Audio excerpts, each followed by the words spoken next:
Hi കൂട്ടുകാരെ, സച്ചി രേവതിയുടെ മറ്റൊരു അടിപൊളി സ്റ്റോറിയിലേക്ക് എല്ലാവർക്കും സ്വാഗതം. അച്ഛമ്മയുടെ വീട്ടിലേക്ക് വിരുന്നിന് വന്നിരിക്കുകയാണല്ലോ സച്ചിയും രേവതിയും. അവിടെ വെച്ച് ശ്രുതിയുടെ മോനായ ആദ്യവുമായി നല്ല കൂട്ടായിട്ടുണ്ടാകും കേട്ടോ രേവതി. അങ്ങനെ ഒരു ദിവസം ആദ്യവുമായി കളിക്കുന്നതിനിടെ രേവതി കാൽ തന്നെ ആൾമറയില്ലാത്ത ഒരു കിണറിലേക്ക് വീഴുന്നുണ്ട്. ഒരുപാട് വീതിയും വലിപ്പവും അതുപോലെ തന്നെ ഒരുപാട് വെള്ളവും ഉള്ള ഒരു കിണറായിരിക്കും കേട്ടോ അത്. രേവതി വീഴുന്നത് കാണുന്ന ആദ്യം ഒന്ന് ഞെട്ടി നിൽക്കുന്നുണ്ടെങ്കിലും പെട്ടെന്ന് തന്നെ സച്ചിയോട് പോയി വിവരം പറയുന്നുണ്ട്. രേവതി കിണറ്റിൽ വീണു എന്ന് കേൾക്കുന്നതും മറ്റൊന്നും നോക്കാതെ ഓടി വന്ന് കിണറ്റിലേക്ക് എടുത്തു ചാടുകയാണ് കേട്ടോ സച്ചി ചെയ്യുന്നത്. നീന്തൽ അറിയാത്തത് കൊണ്ട് തന്നെ രേവതി വെള്ളം കുടിച്ച് മുങ്ങി താവാറായിട്ടുണ്ടാകും. ഉടനെ തന്നെ സച്ചി അവളെ എടുത്ത് കരയ്ക്കെത്തിക്കുന്നുണ്ട്. അപ്പോഴേക്കും ശ്രുതിയുടെ അമ്മയും പരിസരത്തുള്ളവരെല്ലാം ഓടിയെത്തുന്നുണ്ട്. എല്ലാവരും കൂടി രേവതിയെ ഒരിടത്തേക്ക് കിടത്താണ് കേട്ടോ ചെയ്യുന്നത്. ധാരാളം വെള്ളം കുടിച്ചത് കൊണ്ട് തന്നെ രേവതിയുടെ ബോധമെല്ലാം നഷ്ടപ്പെട്ടിട്ടുണ്ടാകും. സച്ചി വെപ്രാളത്തോടെ അവളെ കുലുക്കി വിളിക്കുന്നത് കണ്ട് അവളുടെ വയറിൽ അമർത്തി കൊടുക്കാൻ പറയുന്നുണ്ട് ശ്രുതിയുടെ അമ്മ. സച്ചി അതിന് ആദ്യം ഒന്ന് മടിച്ചു നിൽക്കുന്നുണ്ടെങ്കിലും അവർ പറഞ്ഞതുപോലെ രേവതിയുടെ വയറിൽ അമർത്തുന്നുണ്ട് കേട്ടോ. ഉടനെ തന്നെ കുടിച്ച വെള്ളമെല്ലാം പുറത്തേക്ക് ഒഴുകി ഒരു വലിയ ശ്വാസത്തോടെ രേവതിക്ക് ബോധം തിരിച്ചു കിട്ടുന്നുണ്ട്. രേവതിക്ക് ബോധം തിരിച്ചു കിട്ടുന്നത് കാണുന്നതും സച്ചിക്കും ആശ്വാസമാകുന്നുണ്ട്. രേവതിയാണെങ്കിലോ ആകെ ഭയന്നിട്ടുണ്ടാകും. എന്ന് ചുറ്റും നോക്കുന്ന രേവതിയെ ഒന്നുമില്ലെന്നും എല്ലാം ശരിയായെന്നൊക്കെ പറഞ്ഞ് ആശ്വസിപ്പിക്കുന്നുണ്ട് സച്ചി. ആ സമയം രേവതി കരഞ്ഞുകൊണ്ട് ഇരു കൈകൾ കൊണ്ടും സച്ചിയെ വാരിപ്പുണർന്ന് ഇറുക്കെ കെട്ടിപ്പിടിക്കുകയാണ് കേട്ടോ ചെയ്യുന്നത്. ഒരുപാട് ആൾക്കാരുടെ നടുവിൽ ആയതുകൊണ്ട് തന്നെ സച്ചി ആദ്യം ഒന്നും വല്ലാതാവുന്നുണ്ടെങ്കിലും ഉടനെ തന്നെ ഒന്നുമില്ലെന്നും പറഞ്ഞ് രേവതിയുടെ പുറത്ത് തട്ടി ആശ്വസിപ്പിക്കുന്നുണ്ട്. പിന്നീട് അങ്ങനെ അവളുടെ തല തുവർത്തി കൊടുത്തുകൊണ്ട് ദൈവകടാക്ഷം കൊണ്ട് ഒന്നും സംഭവിച്ചില്ലെന്നൊക്കെ ഇങ്ങനെ അവർ പറയുമ്പോൾ കിണറിന്റെ അടുത്ത് എന്തിനാ പോയതെന്നും ചോദിച്ച് അവളോട് ദേഷ്യപ്പെടുന്നുണ്ട് സച്ചി.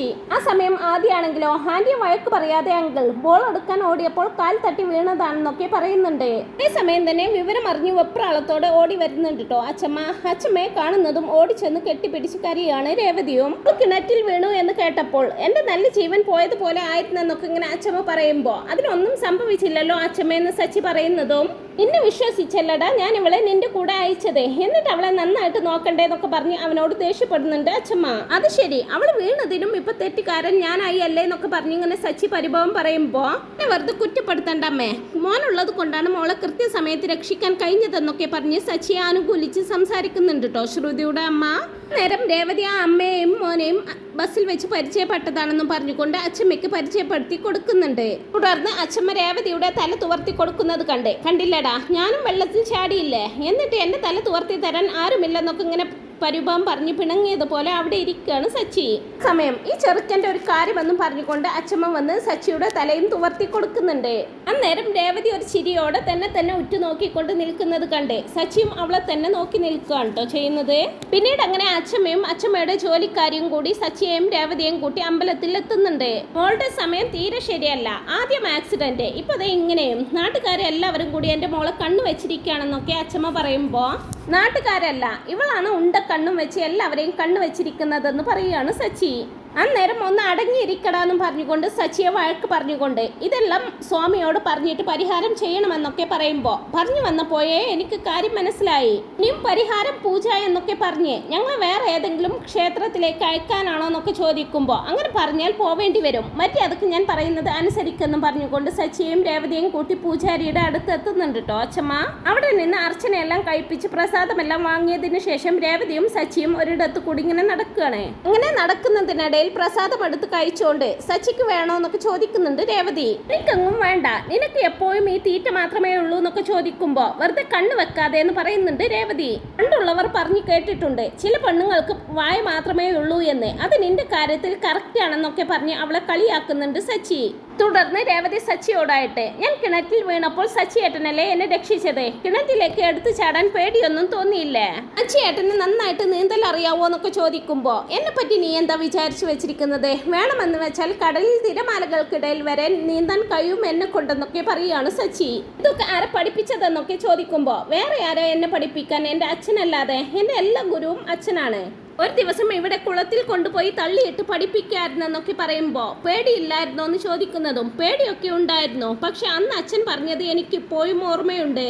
എന്തൊരു കാര്യം ആദ്യം ചെയ്യുമ്പോഴും നമുക്കൊരു ഭയം ഉണ്ടാകും, പക്ഷെ ആ ഭയം പേടിച്ചു മാറി നിന്നാൽ ഒരു കാലത്തും ആ ഭയം നമ്മളെ വിട്ടുപോവില്ലെന്ന്, മറിച്ച് ആ ഭയം മാറ്റിവെച്ച് മുന്നോട്ട് പോയാൽ നമ്മൾ ലക്ഷ്യത്തിലെത്തുമെന്നൊക്കെ സച്ചി പറയുമ്പോൾ ഓഹോ അതുകൊണ്ടാണല്ലേ നിങ്ങൾക്ക് ഇപ്പോൾ ഒന്നിനെയും ഭയമില്ലാത്തതെന്ന് പറയുന്നുണ്ട് രേവതി. അല്ല നീ ഇപ്പം എന്തിനാ ഇതൊക്കെ ചോദിക്കുന്നത്, നിനക്ക് നീന്തൽ പഠിക്കണോ, വേണം വേണമെങ്കിൽ ഞാൻ പഠിപ്പിച്ചു തരാമെന്നൊക്കെ പറയുമ്പോ അയ്യോ ഞാനില്ല, കാല് തന്നെ കിണറ്റിൽ വീണപ്പോയ പാതി ജീവൻ പോയ പോലെയായിരുന്നു, എന്നെ വിട്, ഞാനില്ല, എനിക്കിപ്പോ ബക്കറ്റിലെ വെള്ളം കണ്ടാൽ പോലും പേടിയാണെന്നൊക്കെ പറഞ്ഞ് രേവതി അവിടെ നിന്ന് അങ്ങ് പോകുമ്പോ അവൾ പോയ വഴിയെ ചിരിയോടിങ്ങനെ നോക്കി നിൽക്കുകയാണ് കേട്ടോ സച്ചി. പിന്നീട് അച്ഛമ്മ അമ്പലത്തിൽ തന്നെയുള്ള ജോത്സ്യന്റെ അടുത്ത് രേവതിക്ക് സംഭവിച്ച കാര്യങ്ങളൊക്കെ പറയുമ്പോൾ അയാൾ പ്രശ്നം വെച്ച് നോക്കിയിട്ട് പ്രശ്നങ്ങളൊന്നും കാണുന്നില്ലെന്നും നല്ല ഉത്തമ പൊരുത്തമുള്ള ജാതകങ്ങൾ തന്നെയാണ് ചേർന്നിട്ടുള്ളതെന്നൊക്കെ പറയുന്നുണ്ട്. ആ സമയം അച്ഛമ്മ ജോത്സ്യരോടായിട്ട് കല്യാണത്തിന് ശേഷമുള്ള അവരുടെ ചടങ്ങുകളൊന്നും മുറ പോലെ നടന്നിട്ടില്ലെന്നൊക്കെ പറയുമ്പോൾ അയാൾ സമയം നോക്കിയിട്ട് സച്ചിയുടെയും രേവതിയുടെയും ശാന്തി മുഹൂർത്തത്തിനുള്ള സമയം കുറിച്ച് കൊടുക്കുന്നുണ്ട് അച്ഛമ്മയ്ക്ക്.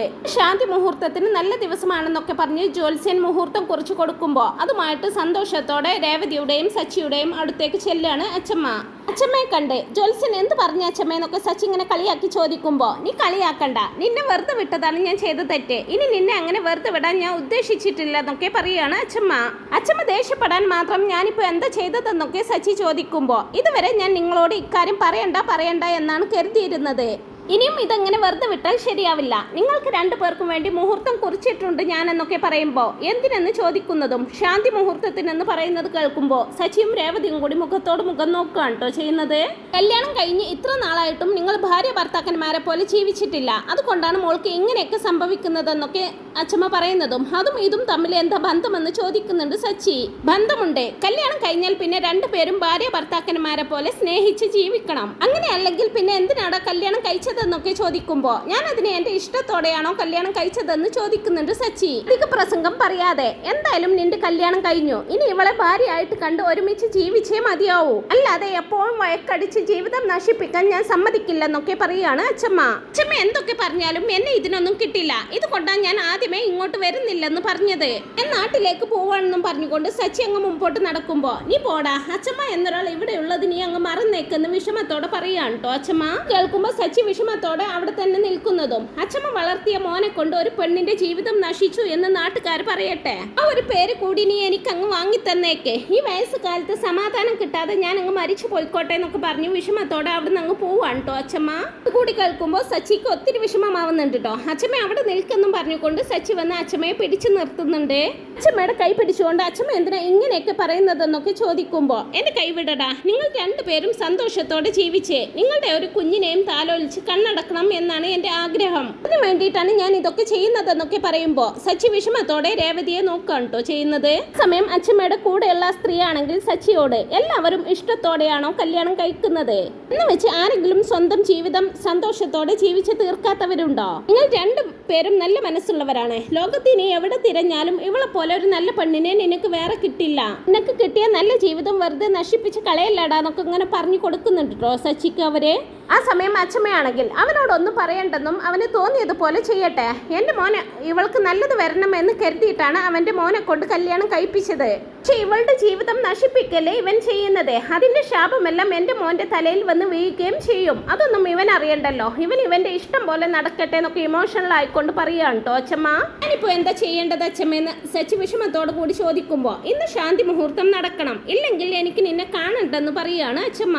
രേവതിയാണെങ്കിൽ സച്ചി എന്ത് പറയുമെന്നറിയാനായിട്ട് അവനെ തന്നെ ഇങ്ങനെ നോക്കി നിൽക്കുകയാണ്. അവൾ കുറച്ചു നേരം ആലോചിച്ചതിന് ശേഷം രേവതിയെയും ഒന്ന് നോക്കി അച്ഛമ്മ തീരുമാനിച്ചതുപോലെ തന്നെ നടക്കട്ടെ, അച്ഛമ്മയുടെ ഇഷ്ടത്തിന് ഞാൻ എതിര് നിൽക്കുന്നില്ലെന്നൊക്കെ പറയുകയാണ് കേട്ടോ. ആ സമയം അച്ഛമ്മയ്ക്ക് ഒത്തിരി സന്തോഷമാവുന്നുണ്ട്. അച്ഛമ്മയ്ക്ക് സന്തോഷമായടോ മോനെ, നീ എൻ്റെ പേരക്കുട്ടി തന്നെയാണെന്നൊക്കെ പറയുമ്പോൾ അച്ഛമ്മയ്ക്ക് ഇങ്ങനെ ഓരോന്ന് പറഞ്ഞാൽ മതിയല്ലോ എന്നൊക്കെ പറയുമ്പോൾ നിന്റെ ജീവിതത്തിന് വേണ്ടിയിട്ടല്ലേ എന്നും പറഞ്ഞുകൊണ്ട് ശാന്തി മുഹൂർത്തത്തിനുള്ള ഏർപ്പാടുകളൊക്കെ ചെയ്യാൻ അച്ഛമ്മ അവിടുന്ന് പോകുന്നുണ്ട് കേട്ടോ. ആ സമയം തലയും കുമ്പിട്ട് നാണത്തോടങ്ങനെ ചിരിക്കുന്ന രേവതിയെ ഒരു വല്ലാത്ത ഭാവത്തോടെ ഉറ്റുനോക്കിക്കൊണ്ട് നിൽക്കുകയാണ് സച്ചി. അപ്പോൾ ഇതിന്റെ ബാക്കി വിശേഷങ്ങളുമായിട്ട് ഉടനെ തന്നെ എത്താം. ഈ ഒരു റിവ്യൂ നിങ്ങൾക്ക് ഇഷ്ടപ്പെടുന്നുണ്ടെങ്കിൽ വീഡിയോ ഒന്ന് ലൈക്ക് ചെയ്യുക, ചാനൽ കൂടി ഒന്ന് സബ്സ്ക്രൈബ് ചെയ്ത് സപ്പോർട്ട് ചെയ്യണേ. Thanks for watching my video.